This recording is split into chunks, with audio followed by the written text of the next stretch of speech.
দুজনেরই দাবি তাঁদের লক্ষ্য সংস্কারের সুফল সাধারণ মানুষের কাছে পৌঁছে দেওয়া, কিন্তু পথ ভিন্ন। একজন প্রধানমন্ত্রী, কিন্তু তারই সঙ্গে আদ্যন্ত অর্থনীতিবিদ, আর একজন জনমোহিনী রাজনীতির প্রতীক, আর সেখানেই লুকিয়ে সংঘাতের বীজ। সংস্কারের প্রশ্নে মনমোহন সিংহ যেমন অনড়, তেমনি রণংদেহী মূর্তিতে মমতা বন্দ্যোপাধ্যায়ও। শনিবারই কড়া সিদ্ধান্ত নেওয়ার কথা বলে পরোক্ষে মন্ত্রিসভা ছাড়ার হুমকি দিয়েছেন মমতা বন্দ্যোপাধ্যায়।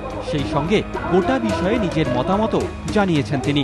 কিন্তু মুখ্যমন্ত্রীর এই মন্তব্যের সঙ্গে বাস্তবের বিস্তর ফারাক রয়েছে বলেই মনে করছে রাজনৈতিক মহলের একাংশ। কি সেই ফারাক? মুখ্যমন্ত্রী বলেছেন, আমি খুচরোয় বিদেশি বিনিয়োগ মানব না। আমি বিশ্বাস করি না রাজ্যগুলি স্বাধীনভাবে সিদ্ধান্ত নিতে পারবে। যদি দক্ষিণে ডেঙ্গি ছড়িয়ে পড়ে, তাহলে উত্তর কি জোর দিয়ে বলতে পারবে তাদের উপর প্রভাব পড়বে না? আমাকে কি ওরা বোকা ভাবে? কেন্দ্রের নীতি গোটা দেশেই প্রযোজ্য। কিন্তু বাস্তব কিন্তু এমনটা বলছে না।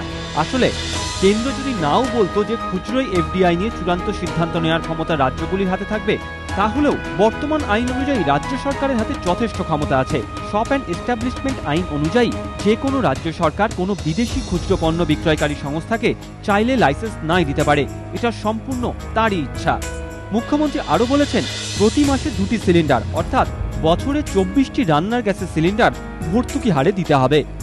বাস্তব হলো, এই কথা বলে কার্যত উচ্চবিত্ত শ্রেণীর একাংশের হয়ে সওয়াল করেছেন মুখ্যমন্ত্রী।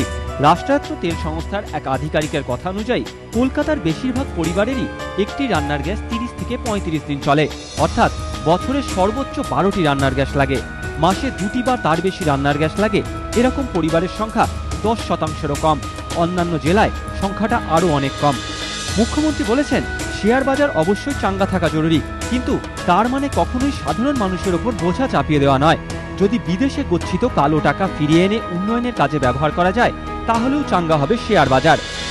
অর্থনীতিবিদরা বলছেন, কালো টাকা ফিরিয়ে আনার যে কথা মুখ্যমন্ত্রী বলেছেন তা একদম সঠিক, এর মধ্যে কোনো ভুল নেই।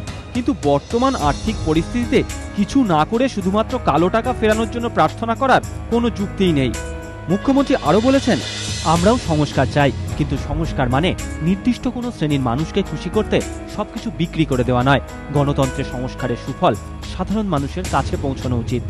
ওয়াকিবহাল মহলের মতে, প্রধানমন্ত্রী ও মুখ্যমন্ত্রী দুজনেই চান সংস্কারের সুফল সাধারণ মানুষের কাছে পৌঁছক। জনমোহিনী রাজনীতিতে বিশ্বাসী মমতা বন্দ্যোপাধ্যায় চান কোনো ধরনের যন্ত্রণা ছাড়াই কার্যত এক অলীক উপায়ে সাধারণ মানুষের উন্নয়ন হোক। উল্টোদিকে অর্থনীতিবিদ প্রধানমন্ত্রী জানেন, সাধারণ মানুষের প্রকৃত উন্নয়ন করতে চাইলে কড়া সিদ্ধান্ত নিতেই হবে। এবিপি আনন্দ।